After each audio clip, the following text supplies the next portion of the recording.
Hello, internauts. I'm Daniel, and this is a Slice of Ace.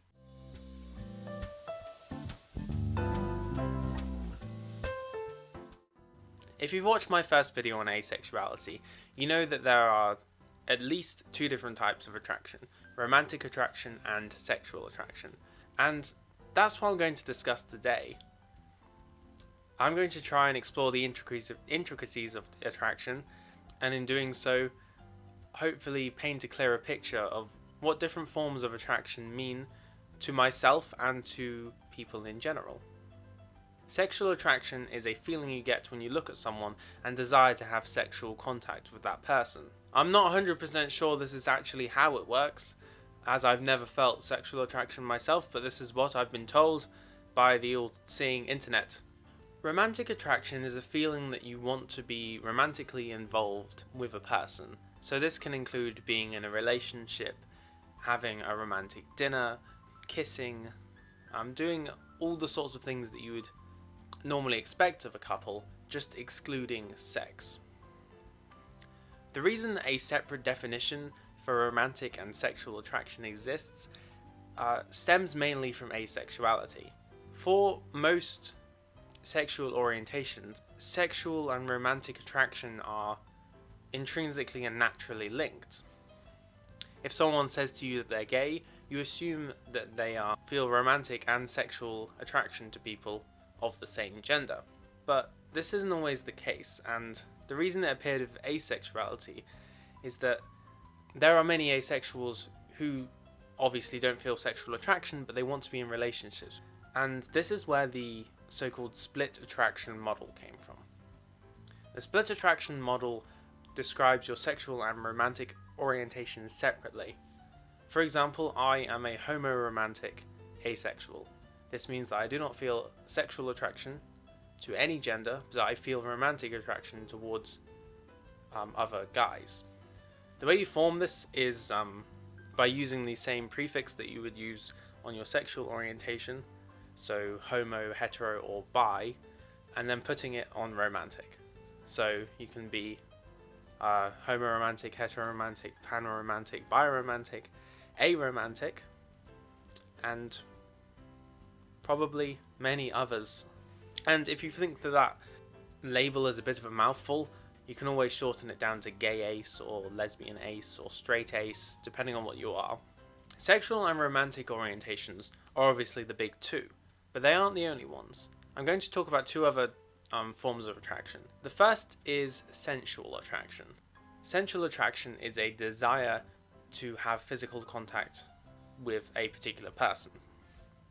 But this contact isn't necessarily sexual. So for example, you might want to hug someone, or kiss them, or hold their hand. The reason this becomes a bit blurry is because a lot of these activities can be interpreted as romantic or even sexual.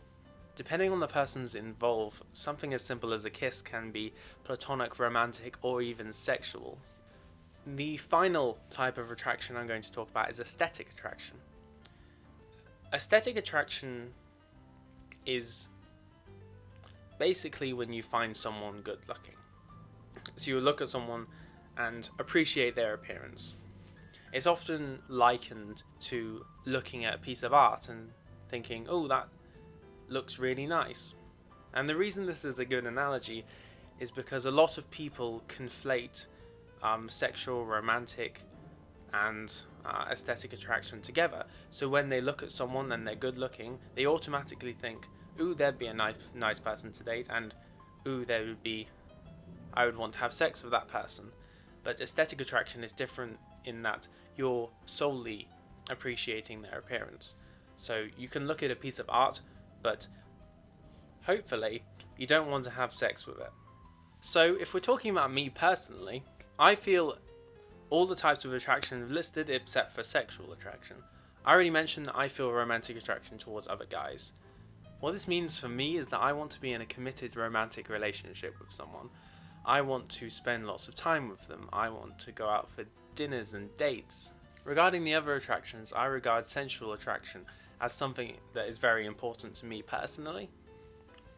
I don't think I would be able to be in a relationship where I weren't able to hold my partner's hand or hug them, and if I don't have that physical component, it's really difficult for me to feel truly close to that person. So you'll notice that a cat has suddenly appeared. This is Scratch. I'll continue to do the video nonetheless. And finally, aesthetic attraction. I find this odd to talk about because to me it's not as clear-cut an attraction as the others, and I think that is because it is so deeply ingrained for me personally within romantic and sensual attraction. But I know for some people it is a completely distinct and separate thing. When I was researching asexuality, I came across the idea of different forms of attraction, and that really helped me understand myself, because I was flitting between being gay and asexual nearly every other week, because I didn't really understand myself, and knowing that there are other people out there who are like me, who desire romantic relationships without the sexual component, was really validating for me. And when I was doing this research, I came across the picture, which I'm going to throw on screen. This art was done by Second Lena on DeviantArt. I'll throw the link in the description below. But I think it's a really cute way of summarising what I've just spoken about today. It also includes crushes and squishes. I'm sure that most of you know what a crush is, like a short-term, strong romantic attachment to someone, potentially who you've only just come into contact with. A squish is the same thing, but for a platonic relationship. So basically a crush, but instead of I want to be in a relationship with them, it's I want to be friends with that person, which is really cute. And I don't know if I've ever had a squish. Actually, no, I have. I remember quite a few times. Squishes. But yes, that's all I had to talk about today. As always, if you enjoyed the video, please leave a comment below. And if there is anything in particular that you want me to talk about in the future, just tell me and I'll see if I can accommodate it. Have a wonderful day. Hi, it's me again. I forgot to mention that if you enjoyed the video, please don't forget to leave a like. As I'm just starting out on YouTube, your likes will be really helpful in gauging what kind of content you enjoy, so in the future I can make things that you want to watch. That's all I had to say. Once again, have a wonderful day, and goodbye.